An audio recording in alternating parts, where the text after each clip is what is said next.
Well, hello and good morning. Good morning. This is Dr. Yonnette with another episode of Baby Talk. I noticed the babies that I've been interacting with are growing so beautifully and getting much older. And as we come to the point where your child is growing and you're seeing those milestones taking place, I wanted to spend some time today to just have a Q&A. I'm inviting you to join my skincare explosion page because there's where we can really post those questions and have the dialogues that will help empower you to raise the next generation of successful children. Yesterday, I shared the checklist for the sensory processing challenges, and I have posted that on my skincare explosion page. So I would love, love, love for you to go ahead and join that page so we can exchange notes and we can motivate and inspire each other. So let's get started with our Q&A for today. All right, so I have 6 questions I'm going to answer. And if you have any questions, feel free to go ahead and post them so that I can respond to your questions. Now, question number 1. What are 3 things that my 5-month-old should be doing at this time? This is a question from a mom or even a dad who has a 5-month-old. Now, here are the 3 things. There are many, many more things that your child should be doing, but here are a few things. I'll say 1, 2, 3, 4, 5, about 6 things that I have here. So I'm giving you the double response. 1, your child should be rolling over easily in both directions when he or she is on the floor. Baby AJ is rolling over back and forth, both directions. Number 2, your baby should be stronger when he is sitting upright and being able to do that without support. Yes, he or she is sitting up. Number 3, your baby moves back and forth between their hands as eye-hand coordination improves. So they're moving from one hand to the next, back and forth, and they are really doing the stuff from this hand to that hand. You know, the eye-hand coordination stuff is kicking in. Number 4, your baby is trying to mimic your facial expressions. You do and he does it back to you. Or you smile and he smiles, or you frown and he frowns right back. Number 6, your baby shows some interest in solid foods that adults are eating. Remember, we don't introduce solid foods until 6 months old or until you get the go-ahead from your pediatrician. But there is some interest at this point. At 5-month-old, you know, they're trying to explore. So put the food around, you know, not for eating, but for exploration with the tactile, with touch, and holding in the hands and smelling it and getting used to the food. And then number 7, 1, 2, 3, 4, 5, 6. This is number 6. Your baby responds to what they see, what they hear, what the sounds that they are hearing. So they are babbling, they're cooing and squealing. Okay, so those are the things that your 5-month-old baby should be doing at this point. Question number 2. Are there times when feeding my baby breast milk is not okay? Well, you know, I have always advocated for breast milk. Breast milk is the best milk you can give your baby. It helps to build up your baby's immune system. There are so many benefits for the mom as well, and it keeps your baby at a healthy weight. Now, there are times though when breastfeeding your baby is contraindicated or it's not okay. Here are the times. If you as the mother is infected with brucellosis, okay? So if you're infected and it's not treated, you shouldn't you shouldn't breastfeed your baby. The second contraindication is that if you are taking certain medications, you shouldn't be breastfeeding your baby. And your doctor will give you the guidelines and tell you what's okay and what isn't when you are on medication. The next instance is if you are undergoing diagnostic imaging with radiopharmacologies, okay, pharmaceuticals. If you are going through diagnostic imaging and you're using radiopharmaceuticals, you shouldn't be breastfeeding your baby. And then if you as the mother, if you have active herpes simplex virus infection with lesions present on your breast, then you should not be breastfeeding your baby.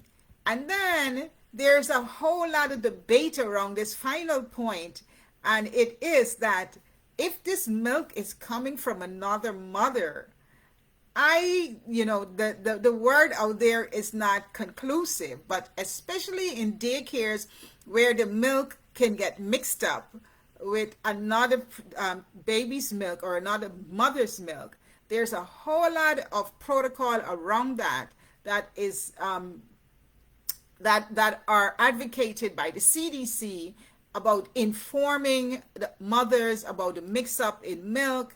And, basically, you try to give your baby your own milk. That's what I would advise. All right, question number 3. Should I watch TV? Should I not watch TV for 2 years if I have a baby? Now, where is that question coming from? That question certainly is coming from the fact that we have talked about no screen time. No screen time for children until the age of 2. No screen time means no TV, no tablets, no phone, no screen time. This age group between infant and 2 years old is where the child is developing their skills, and you want to make sure that that child is not focusing on this activity that doesn't give him or her the opportunity to interact, to move, to respond in various ways, instead of the static TV where he's just being fed information. And it's so important also that you guard your child's brain. What is coming into the brain is what the child is going to develop into. So you want to guard what information you're letting in and not have him just sit there and watch TV. So do you not watch TV for 2 years because of your child? Well, as a parent, you have to be the one to decide to make that sacrifice. I know for us, we didn't have any TV time. We didn't have any TV time at all. And eventually, when we introduced our son to TV, he didn't even want to watch TV. He was very selective at what he watched, and then he turned off the TV. We had to force him to watch a movie. It took him years to get into that. So guard your child's brain and turn off the TV. If you have to watch TV, watch it when he or she is sleeping, or put him in another room with an adult so that he has his time away from the screen. Please guard your child's development. Number 4, what is the best position to put my baby in for sleep or nap time? And I want to address this question because I've seen babies sleeping on their stomach. The guidelines around sleep time or nap time for baby is to put baby to sleep on his back. Hence the saying, back to sleep. This will prevent sudden infant death syndrome. So make sure when you put your baby down to nap or to sleep, he or she is on his or her back. Okay? Question number 5. How much tummy time should my baby get each day? And you know I'm a tummy time lover, because that's how your baby is going to develop those motor skills to reach and kick and walk and stand, because he's developing his core. You know, he's strengthening that core by being on his tummy. And so it is recommended that when you leave the hospital with your baby and you take your baby home, you should provide 2 to 3 tummy time sessions a day for about 3 to 5 minutes per session. So baby is born, you take him home, give him tummy time immediately. 2 to 3 times a session, 3 to 5 minutes a day. And then after your baby has grown for a few months, you want to provide 60 to 90 minutes of tummy time daily. And this is going to prevent motor delays in your baby's development. Okay? And then our final question. Does my child, I'm moving up a little higher from the baby to talk about, does my child have a sensory processing disorder? And this question will be answered in a couple of ways. One, you would have been journaling, because we've always talked about journaling, keeping that journal going so you know exactly what is happening with your baby. You will see the responses that your baby has been having to different sensory input, to noises, to touch, to smell, to taste, to movement. And so you would understand what your baby is going through. But more precisely though, I shared with you the sensory processing checklist on Skincare Explosion with Dr. Yonnette. Take that checklist, go through it with your baby or your child and see where he or she is, so that you can get him or her the help that they need. You know, this has been such a wonderful journey for me to be able to share in the development of your child. And I constantly encourage you to make sure that as you are getting the knowledge that you need to raise your baby successfully, you know, cue into my podcast, go back and look at some of the videos that I have done and see where you need help and get the help that you need. See where you're doing fantastic and give yourself a pat on the back. And in the midst of all of that, you need to take care of yourself. Have time for you and your spouse. Have time for your skincare so that you look beautiful and attractive to each other.